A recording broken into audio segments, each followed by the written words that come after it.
오늘은 어떤 일로 불러주신 건가요? 공모주 이야기를 좀 한번 해보려고 해. 최근에 시장에서 공모주 관심이 되게 뜨거웠잖아.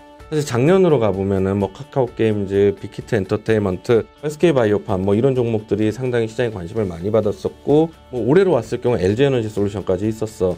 근데 요 공모주들에 대한 스토리를 들어보면 항상 나오는 이슈가 있어. 물량을 어떻게 구하느냐에 대한 이슈가 상당히 많았었거든.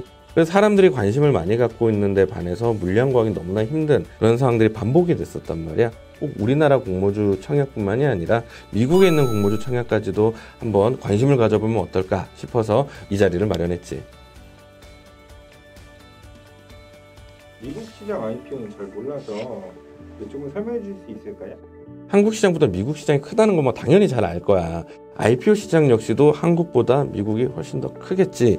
2021년 기준으로 한번 이야기를 해보면은 미국 기업에서 이제 IPO를 진행했던 기업 수가 976개 기업이라고 볼 수가 있고, 우리나라 돈으로 약 한 515원 정도, 미국 달러 기준으로는 4,350억 달러 정도 됐다고 해. 미국 시장도 IPO 시장이 계속 커져가고 있는 상황들이기 때문에 2020년이랑 2021년을 비교해보면 67% 정도 증가를 했다고 하거든. 우리나라뿐만이 아니라 미국 시장 역시도 글로벌 IPO 시장이 상당히 핫하다라고 볼 수가 있을 것 같아.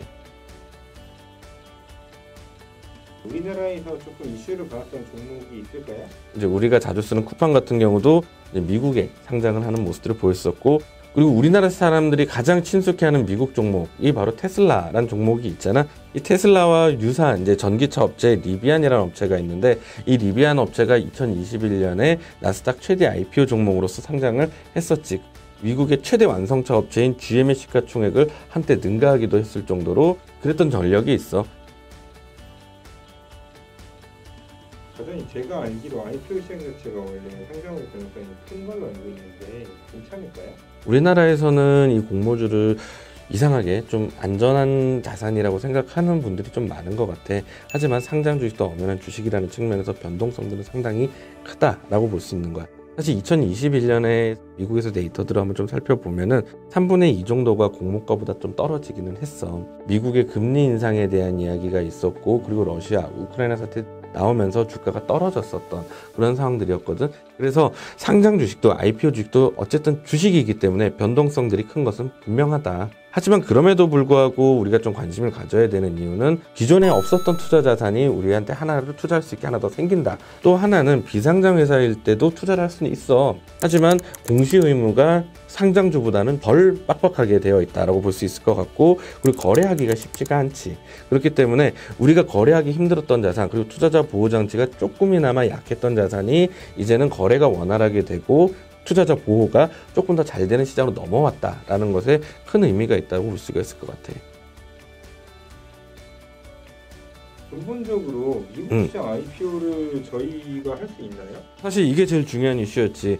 미국 주식에 대한 IPO를 할 수 있다라는 이야기를 해주고 싶었기 때문에 이 시간을 마련한 거였는데, 유한타증권 우리 회사에서는 미국 IPO 공모 청약 대행 서비스라는 게 있어. 미국 현지에 있는 IPO 중개회사를 유한타증권이 제휴를 맺어서 우리 회사 고객이 해당 중개회사를 통해서 공모주 청약에 직접 참여할 수 있도록 하는 서비스를 이번에 런칭했다라고 보면 될 것 같아. 그래서 이걸 MTS 전용 서비스로 만들어서 휴대폰에서 미국에 있는 IPO를 참여할 수 있게 된다라고 보면 되는 건 거지.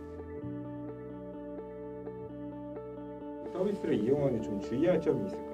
첫 번째로 MTS로만 참여할 수 있다. 두 번째는 조건부 IPO 참여 의사표시. 중개 가능 종목에 대해서 IPO에 참여하려고 하면은 일정 범위 내의 공모가 범위로 받게 된단 말이야. 발행가가 이 범위 안에서 정해지면은 이제 청약이 접수가 되고, 발행가가 이 범위를 벗어날 것으로 예상이 되어지면 청약이 접수가 되지 않고 자동 취소돼서 환불이 되게 되는 건 거지. 결국 신청했다라고 해서 무조건적으로 배정이 되는 것은 아니라는 점들을 요걸 좀 생각을 해야 될 것 같아. 자세한 내용은 영상 본문에 이제 링크를 이제 걸어줄 테니까 한번 좀 천천히 읽어보면 좋을 것 같아.